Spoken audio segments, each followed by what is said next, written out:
आज हम शुरुआत कर रहे हैं क्लास 10th के केमिस्ट्री के चैप्टर रासायनिक अभिक्रिया एवं समीकरण। तो देखिए,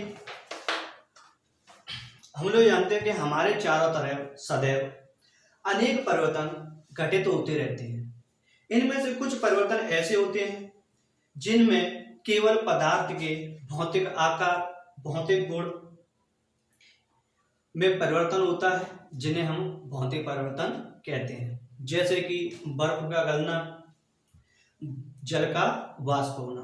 लेकिन इनमें से कुछ परिवर्तन ऐसे होते हैं जिनमें पदार्थ के रासायनिक संगठनों एवं रासायनिक गुणों में परिवर्तन होता है। जैसे कि दूध का फटना, जंग का लगना, इन्हें हम रासायनिक परिवर्तन या रासायनिक अभिक्रियाएं कहते हैं। अब हम यहाँ पढ़ेंगे रासायनिक अभिक्रियाओं के बारे में। देखिए, रासायनिक अभिक्रिया तो हम कह सकते हैं दो या दो से अधिक पदार्थों को मिलाकर एक या एक से अधिक नए गुणधर्म वाले पदार्थ का निर्माण होना ही रासायनिक अभिक्रिया कहलाता है। दो या दो से अधिक पदार्थों को मिलाकर एक या एक से अधिक नए गुणधर्म वाले पदार्थ का निर्माण होना ही रासायनिक अभिक्रिया कहलाता है। अगर इसे हम उदाहरण के रूप में समझे तो हम कह सकते हैं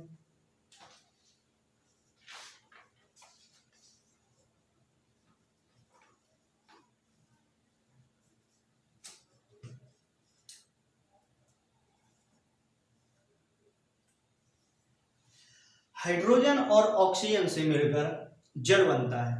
हाइड्रोजन और ऑक्सीजन गैस से मिलकर जल बनता है। अगर यहाँ पर हम इनके गुणों के बारे में देखें तो हमें पता है कि हाइड्रोजन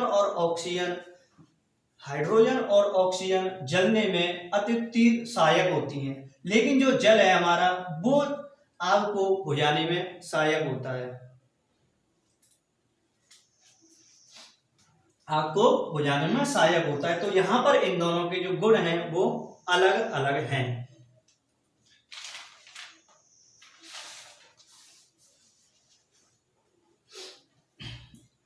और अगर हम यही देखें रासायनिक अभिक्रिया में तो हम यहां कह सकते हैं किसी भी रासायनिक अभिक्रिया को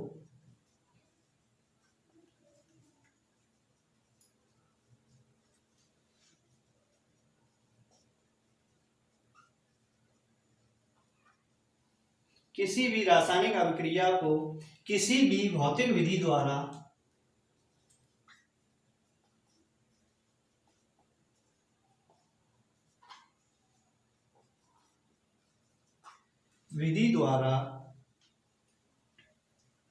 उलटा या उलट नहीं सकते।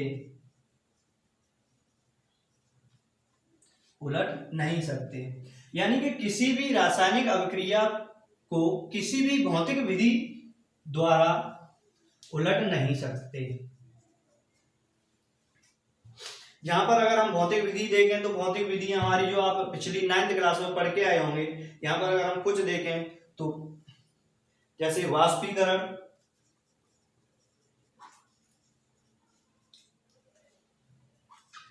नंबर 2 आसवन आदि विधियां। तो इन्हें किसी भी रासायनिक अभिक्रिया को हम किसी भी भौतिक अभिक्रिया या भौतिक विधि द्वारा उन्हें उलट नहीं सकते। यहाँ पर आप आसवन जो भौतिक विधियां हैं जैसे वाष्पीकरण, आसवन है, ऊर्ध्वपातन है या अपकेंद्रीकरण है, तो ये अनेक विधियां होती हैं जिनके बारे में आप पिछली क्लास में पढ़कर आए होंगे। ये इससे आगे अगर हम ये देखें कि रासायनिक अभिक्रियाओं की पहचान कैसे होती है, तो अगर हम रासायनिक अभिक्रियाओं की पहचान के बारे में देखें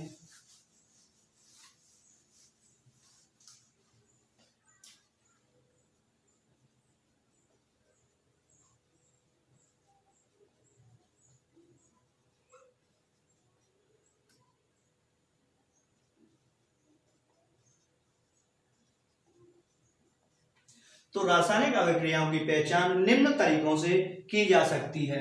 नंबर 1 अवस्था में परिवर्तन।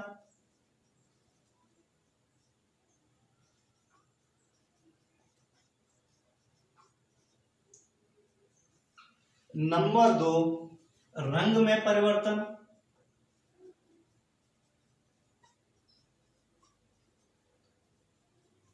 नंबर 3 तापमान में परिवर्तन।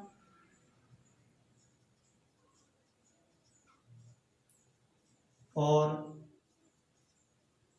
गैस का निकलना। इन तरीकों से हम किसी भी रासायनिक अभिक्रियाओं की पहचान कर सकते हैं कि ये रासायनिक अभिक्रिया है या नहीं। तो वहां पर देखेंगे कि किसी भी अब जो नया पदार्थ बनना है उसमें उसकी अवस्था में परिवर्तन होगा, या उसके रंग में परिवर्तन होगा, या उसके तापमान में परिवर्तन होगा, या किसी भी रासायनिक अभिक्रिया करते समय पहले या बाद में उससे गैस निकलेगी। तो इन तरीकों से हम किसी भी रासायनिक अभिक्रिया की पहचान कर सकते हैं। इससे आगे आती है कि कुछ ऐसी रासायनिक अभिक्रियाएं जिन्हें हम जान सकते हैं, जैसे कि हमारे दैनिक जीवन में होने वाली रासायनिक अभिक्रियाएं। तो दैनिक जीवन में होने वाली रासायनिक अभिक्रियाएं जैसे भोजन का पचना, श्वसन करना, या जंग लगना, या दही का बनना। तो ये अभिक्रियाएं रासायनिक अभिक्रियाएं जो कि हमारे दैनिक जीवन में होती हैं। इससे आगे जो चीजें अगर हम वहां देखें तो वहां आता है हमारा रासायनिक समीकरण।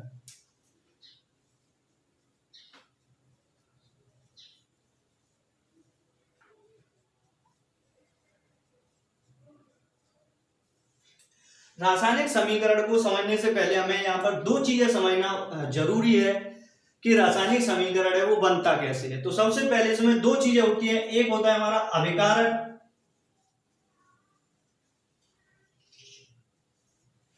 अभिकारक जिसे हम कह सकते हैं कि ऐसे पदार्थ जो किसी रासायनिक अभिक्रिया में भाग लेते हैं, यानी कि अभिकारक ऐसे पदार्थ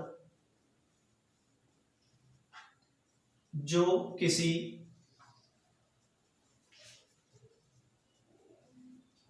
रासायनिक अभिक्रिया में भाग लेते हैं, इन्हें हम अभिकारक कहते हैं। नंबर 2 उत्पाद। ऐसे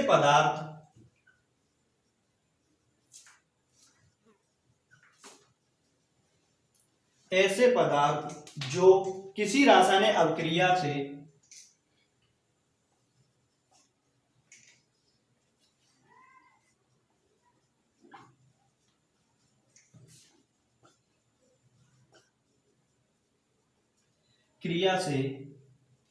बनाए जाते हैं, या हम कह सकते हैं ऐसे पदार्थ जो किसी रासायनिक अभिक्रिया के द्वारा बनाए जाते हैं। तो इन दोनों चीजों को समझना जरूरी है कि अभिकारक किसे कहते हैं। तो ऐसे पदार्थ जो किसी रासायनिक अभिक्रिया में भाग लेते हैं। नंबर 2 उत्पाद किसे कहते हैं। तो ऐसे पदार्थ जो किसी रासायनिक अभिक्रिया से या रासायनिक अभिक्रिया द्वारा बनाए जा सकते हैं। जैसे कि अगर हम उदाहरण के रूप में देखें कि पिछले हमने लिखा था कि H हाइड्रोजन प्लस ऑक्सीजन से मिलकर हमने यहाँ पर जल बनाया था।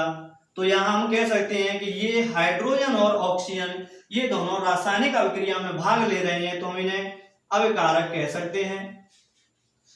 और जो हमारा जल है वो रासायनिक अभिक्रिया के द्वारा प्राप्त हो रहा है, तो इसे हम उत्पाद कह सकते हैं।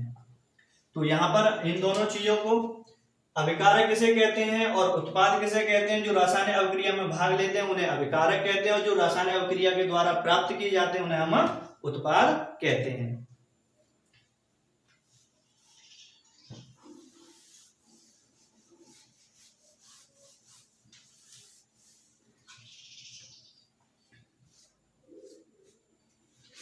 अब देखिए रासायनिक समीकरण। रासायनिक समीकरण लिखते कैसे हैं। तो रासायनिक समीकरण लिखने के लिए कुछ चीजें जरूरी हैं। अगर जैसे हम देखें रासायनिक अभिक्रिया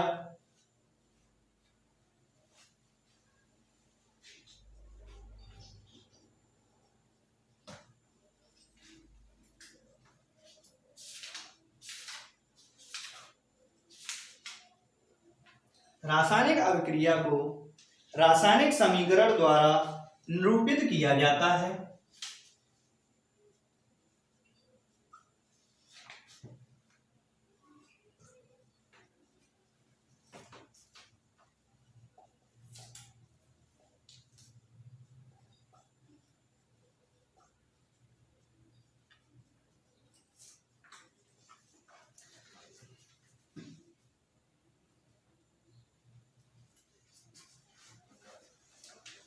जिसमें रासायनिक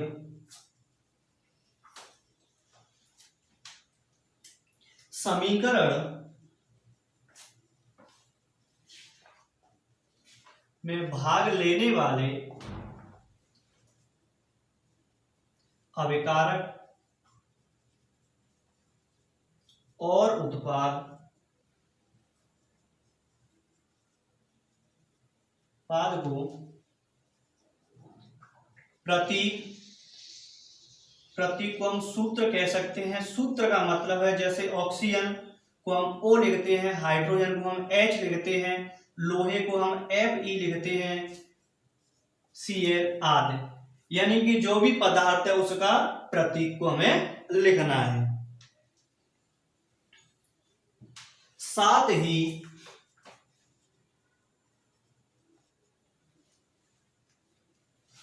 पदार्थ की भौतिक अवस्था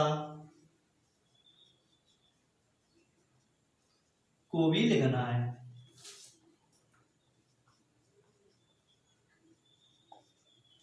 यहां पर भौतिक अवस्था है तो हमारी भौतिक अवस्था है, यहां पर हम कह सकते हैं कि भौतिक अवस्था नंबर 1 ठोस, नंबर 2 द्रव,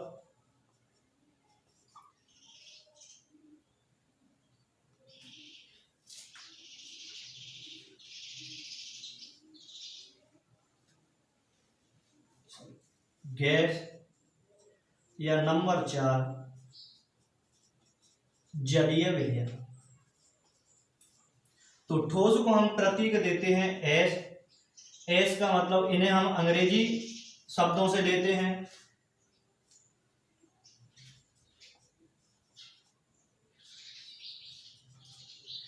लिक्विड, गैस और एक्वस। तो यहां पर इन्हें हम अंग्रेजी प्रतीकों से लेते हैं।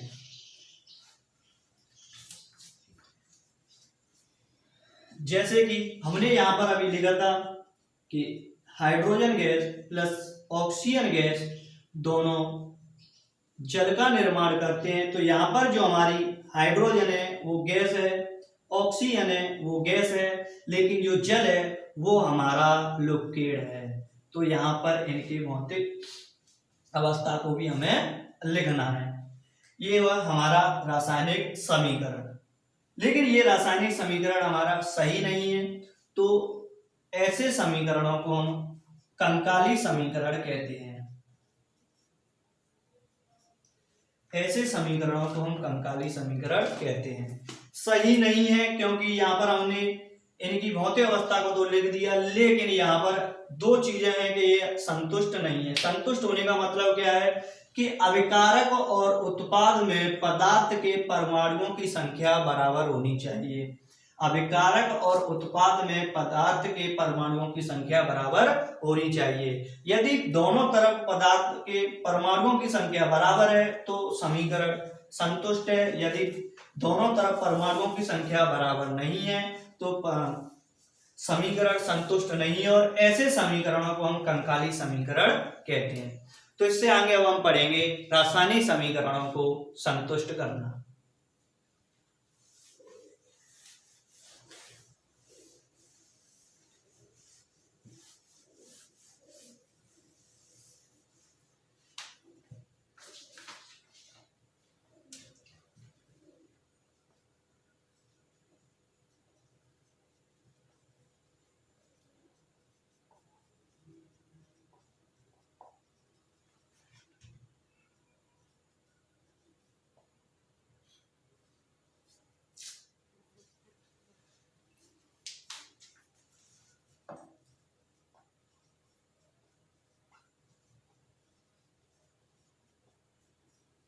रासायनिक समीकरणों को संतुलित करना।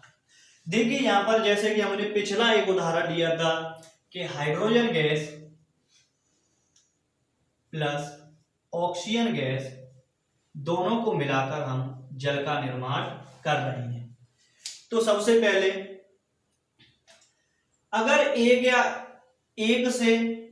यदि एक से अधिक पदार्थ अभिकारक के रूप में भाग ले रहे हैं तो उनके बीच में हम प्लस का निशान लगाएंगे। यहाँ पर अभिकारक के रूप में दो पदार्थ है तो यहाँ पर हम प्लस का रूप देंगे इन दोनों। अब यहाँ पर जो हमने तीर का निशान लिया है इसका मतलब है कि ये अभिक्रिया हो रही है, और जो अभिक्रिया हो रही है तो यहाँ पर जो उत्पाद बनेगा वो इसके सिर की तरफ बनेगा। तो यहाँ पर जो उत्पाद बन रहा है वो हमारा जल बन रहा है। अब हमें ये संतुष्ट करना है, तो संतुष्ट करने के लिए कोई ऐसा फॉर्मूला तो है नहीं कि यहाँ पर ये संतुष्ट हो जाए। तो इसके लिए हमें थोड़ा चीजें समझनी है। वो क्या है कि आपको करना क्या है, सबसे पहले तो आप यहाँ पर ये देखेंगे तत्व क्या है, अभिकारक और उत्पाद। हम यहां पर देखेंगे कि तत्व हमारे पास क्या है, तत्व हमारे पास हाइड्रोजन है, ऑक्सीजन है, इस तरफ भी हाइड्रोजन और ऑक्सीजन ही है। तो दोनों तरफ तत्व देखेंगे कि दोनों तरफ तत्व तो एक ही रहेगा भाई, इधर हाइड्रोजन ऑक्सीजन है तो इधर भी हाइड्रोजन और ऑक्सीजन रहेगा। अभिकारक में हम हाइड्रोजन के परमाणुओं की संख्या देखेंगे तो अभिकारक में हाइड्रोजन के परमाणुओं की संख्या 2 है, ऑक्सीजन के परमाणुओं की संख्या 2 है। उत्पाद में अगर हाइड्रोजन के परमाणुओं की संख्या देखें तो 2 है, ऑक्सीजन के परमाणुओं की संख्या देखें तो 1 है। हमें संतुष्ट करना है तो समीकरण को सबसे पहले जो भी है इन्हें हम एक कोष्टक के अंदर बंद कर लेते हैं, क्योंकि इन तत्वों में कोई भी परिवर्तन नहीं किया जा सकता। ना तो इनमें हम कोई भी तत्व जोड़ सकते हैं, ना ही इनमें से कोई भी तत्व हम अलग कर सकते हैं। तो यहाँ पर हमने देखा कि तत्व क्या है, हमारे पास हाइड्रोजन और ऑक्सीजन है। अगर हम अभिकारक में इनके परमाणुओं की संख्या देखें तो हाइड्रोजन के 2 परमाणु हैं, ऑक्सीजन के भी 2 परमाणु हैं। यदि उत्पाद में परमाणुओं की संख्या देखें तो यहाँ पर हाइड्रोजन 2 है तो हाइड्रोजन के परमाणु 2 है, यहाँ पर ऑक्सीजन में कोई संख्या नहीं, इसका मतलब 1 है, इसलिए हमने उत्पाद में ऑक्सीजन की परमाणुओं की संख्या 1 है। अब हमें ये संतुष्ट करने हैं तो यहाँ पर देखें दोनों तरफ हाइड्रोजनों की संख्या बराबर है लेकिन ऑक्सीजन की संख्या बराबर नहीं है। यदि यहाँ पर 1 है और यहाँ 2 है तो हम इसमें जोड़ तो नहीं सकते, तो हम ये कह सकते हैं, अगर हम ये देखें कि अगर इस 1 में अगर हम 2 से गुणा कर लें तो ये भी परमाणुओं की संख्या हो जाएगी 2। तो ऑक्सीजन के दोनों तरफ परमाणु की संख्या 2 हो रही है। अगर हम यहाँ पर देखें तो इसमें हमें गुणा करना है तो हम यहाँ 2 नहीं लिखेंगे, इस कोष्टक के आगे 2 लिखेंगे। जब हमने यहाँ ऑक्सीजन में 2 से उत्पाद के में 2 से गुणा किया है तो यहाँ पूरे के पूरे कोष्टक में 2 से गुणा होगा, तो इसका मतलब है हाइड्रोजन में भी 2 से गुणा हो रहा है। तो यहाँ पर अब हाइड्रोजनों की जो संख्या है वो संख्या हो गई 4। तो हमें अभिकारक में हाइड्रोजनों की संख्या कम रह गई, यहाँ 2 है यहाँ 4 है। अगर ऑक्सीजन देखें तो दोनों तरफ 2 बराबर है, तो यहाँ भी हमें बराबर करने के लिए इसमें 2 से गुणा करना पड़ेगा और ये हो जाएंगे हमारी 4। तो अगर अभिकारक के हाइड्रोजन में देखें 2 से गुणा कर रहे हैं तो अभिकारक का हाइड्रोजन यहाँ है और इसमें गुणा होगा इसके नीचे। तो अगर इसे हम लिखें तो 2H2O प्लस के O2, अब इसे हम लिख सकते हैं 2H2O। यहाँ पर ये हमारा समीकरण संतुलन हो गया। यहाँ पर देखें तो प्रत्येक में दोनों तरफ तत्वों के परमाणुओं की संख्या बराबर है। इधर हाइड्रोजन के परमाणुओं की संख्या 2 4 हो गई, तो इधर हाइड्रोजन के परमाणुओं की संख्या जो भी तत्व के साथ परमाणु संख्या रही उसका कोष्टक के बाहर वाली संख्या से गुणा कर लेते हैं तो 2 दूनी 4 हो गए। अगर इधर देखें तो ऑक्सीजन में कोई नहीं है और 1 का गुणा यहाँ 2 से करें तो 2 हो गए और यहाँ भी 2 हो गए। लेकिन अभी भी ये हमारा समीकरण सही नहीं लिखा है, क्योंकि हमने पीछे लिखा था कि जब भी हमें समीकरण लिखना है तो उसकी भौतिक अवस्था को भी लिखना है। तो यहाँ पर अगर इसकी भौतिक अवस्था देखें तो हाइड्रोजन हमें पता है क्या होती है, गैस, प्लस ऑक्सीजन भी क्या होती है, गैस। तो यहाँ पर अगर हम ये देखें कि H2O ये क्या है हमारा लिक्विड। अब ये हमारा समीकरण बिल्कुल सही है। इसके बाद कुछ और उदाहरण लेते हैं।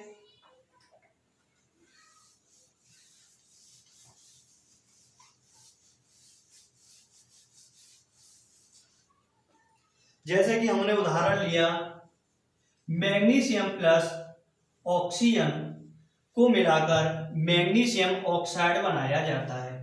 यहाँ पर मैग्नीशियम को वायु या ऑक्सीजन में जलाने पर मैंगनीज ऑक्साइड बनाया जाता है। अब हमें ये देखना है कि ये हमारा समीकरण सही है, संतुलित है या नहीं।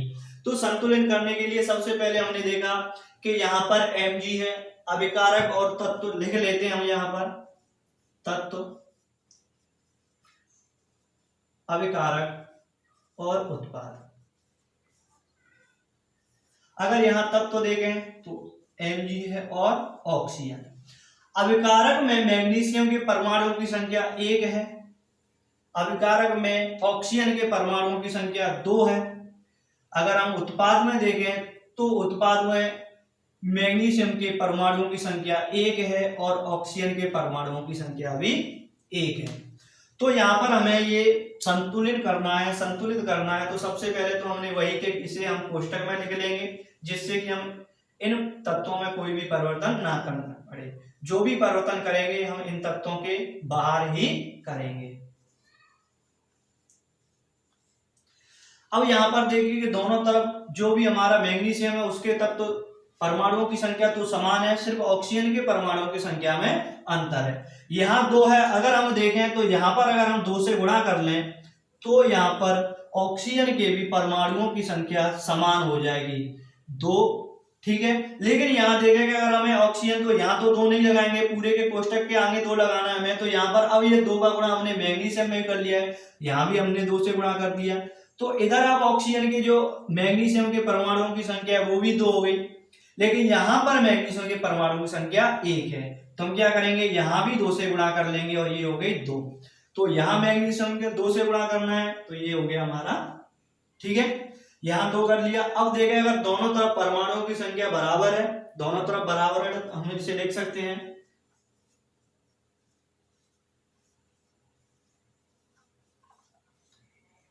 अगर देखें कि अब हमारा समीकरण सही लिखा है, तो अभी भी सही नहीं लिखा है, क्योंकि हमें इनकी भौतिक अवस्थाएं नहीं लिखी है। तो इनकी भौतिक अवस्थाएं हमें लिखनी है, ठीक है। तो अगर और उदाहरण के रूप में देखें तो और उदाहरण हम ले सकते हैं।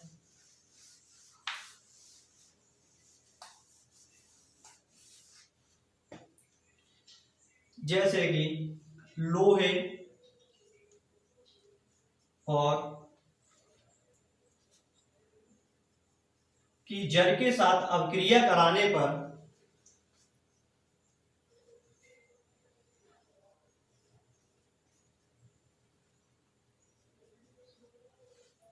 हमें आयरन ऑक्साइड और हाइड्रोजन गैस प्राप्त होती है। तो ये हमें संतुलित करना है। तो सबसे पहले तो हम क्या करेंगे कि यहाँ पर अगर हम तत्व देखें तो दोनों तरफ हमारा पास लोहा है और हाइड्रोजन है, ऑक्सीजन है। अभिकारक में अगर इनके परमाणुओं की संख्या देखें तो यहाँ पर लोहे की परमाणु संख्या 1 है, हाइड्रोजन की परमाणु संख्या 2 है, ऑक्सीजन की परमाणु संख्या 1 है। यदि हम उत्पाद में इनके परमाणुओं की संख्या देखें तो यहाँ पर लोहे के साथ Fe के साथ 3 लगाए तो यहाँ पर परमाणुओं की संख्या 3 है। यहाँ ऑक्सीजन O के साथ 4 लगाए तो यहाँ ऑक्सीजन की परमाणु संख्या 4 है। यहाँ हाइड्रोजन के साथ 2 लगाए तो हाइड्रोजन की परमाणु संख्या 2 है।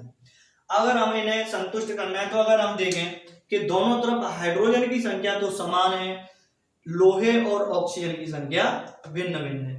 यदि यहाँ पर हम ऑक्सीजन में 4 से गुणा कर लें तो दोनों तरफ ऑक्सीजन की संख्या समान हो जाएगी। यहाँ भी 4 है, यहाँ भी 4 है। अगर हम अभिकारक में ऑक्सीजन में 4 से गुणा कर रहे हैं तो हमारे पास अभिकारक यहाँ पर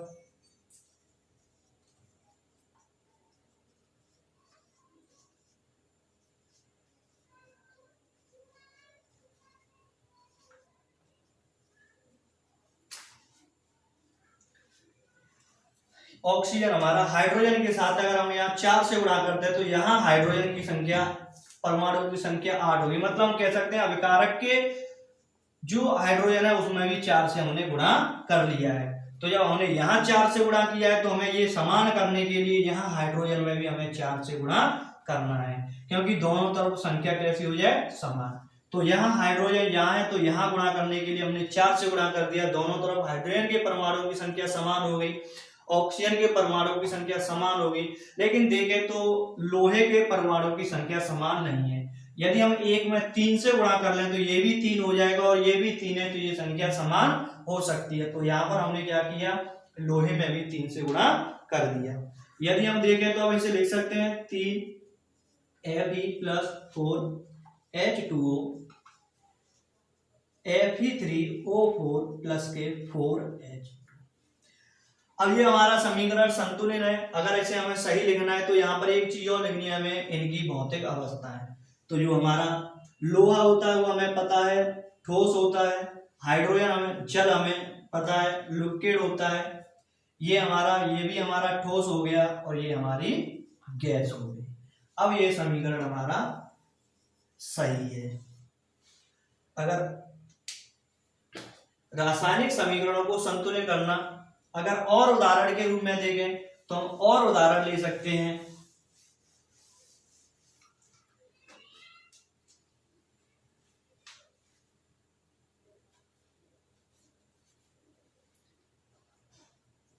Na प्लस H2O,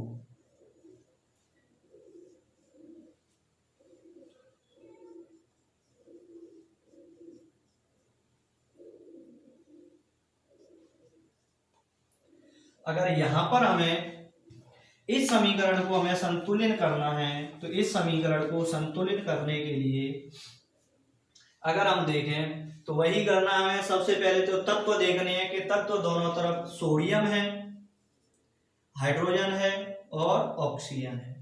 यदि इनके परमाणुओं की संख्या देखें तो सोडियम के परमाणुओं की संख्या अभिकारक में 1 है, हाइड्रोजन के परमाणुओं की संख्या अभिकारक में 2 है और ऑक्सीजन के परमाणुओं की संख्या अभिकारक में 1 है। यदि हम उत्पाद में देखें तो उत्पाद में सोडियम के परमाणुओं की संख्या 1 है, हाइड्रोजन के परमाणुओं की संख्या 1 यहां पर है प्लस 2 यहां पर है। तो इसे हमें लिखना है, देखो यहां पर बीच में प्लस लगाए तो एक साथ 1 और 2 3 नहीं लिख सकते, हमें इन्हें लिखने के लिए 1 प्लस 2 लिखना पड़ेगा। ऑक्सीजन की देखें तो ऑक्सीजन की भी यहाँ पर कितनी है, 2 है।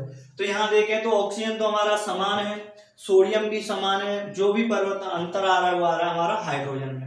अब हाइड्रोजन को हमें संतुलित करना है तो क्या करें, देख सकते हैं कि यहाँ पर 1 और 2 3 हो रहे हैं और यहाँ पर 2 है। यदि इन्हें हमें समान करना है तो इन दोनों को जोड़कर तो गुणा कर नहीं सकते, अलग अलग ही करना पड़ेगा क्योंकि दोनों अलग अलग लिखे हुए हैं। तो अगर हम इसमें 2 से गुणा कर लें तो ये 2 दूनी 4 हो गए। तो अगर हम देखें इस 2 में अगर किसी भी संख्या से गुणा करेंगे तो 1 को जोड़ना पड़ेगा, तो वो 4 तो हो नहीं सकता। यदि हम या इस 1 में ही 2 से गुणा कर लें तो 2 और 2 ये 4 हो सकते हैं। तो यहां पर देखें कि हमने किया क्या कि इधर हमने 2 से गुणा किया और इधर हमने 2 से गुणा किया, लेकिन 2 से गुणा किस में किया है, 2 वाले में 1 वाले में। तो हमने यहाँ गुणा किया है जहां हाइड्रोजन के परमाणु की संख्या 1 है, तो यहाँ हम 2 से गुणा करेंगे यहाँ। अब यहाँ देखें तो सोडियम में भी 2 से गुणा हुआ है और ऑक्सीजन में भी 2 से गुणा हुआ है। तो इनके परमाणुओं की संख्या अब बदल गई, तो इन्हें हमें समान करना है। तो यहाँ भी सोडियम के परमाणुओं में 2 से गुणा कर लेते हैं, तो यहाँ हमने 2 से गुणा कर लिया। ऑक्सीजन समान है तो ऑक्सीजन हमारा यहाँ 2 है, यहाँ हमारा इसके साथ 2 से गुणा हो ही गया है, तो ये हमारे 2 है।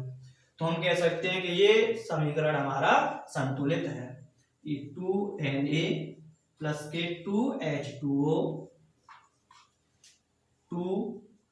2NaOH प्लस के H2। तो यहां पर अगर देखें दोनों तरफ तत्वों के अभिकारक और उत्पाद में परमाणुओं की संख्या समान है, तो अब ये हमारा समीकरण संतुलित है। लेकिन अभी ये समीकरण सही नहीं लिखा है, तो यहाँ लिखने के लिए हमें इनकी भौतिक अवस्थाओं को भी लिखना है। और इनकी भौतिक अवस्था जो होती है हमें पता है कि सोडियम जो होता है हमारा ठोस होता है, जल हमारा लिक्विड होता है। तो यहाँ पर जो भी सोडियम ये है ये भी हमारा लिक्विड होगा और ये हाइड्रोजन हमारी गैस बन जाएगी। ये समीकरण हमारे संतुलित है।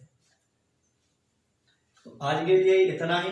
इससे आगे हम समीकरणों के टाइप, जो भी समीकरण कितने प्रकार के हैं वो पढ़ेंगे हम अगले टॉपिक में।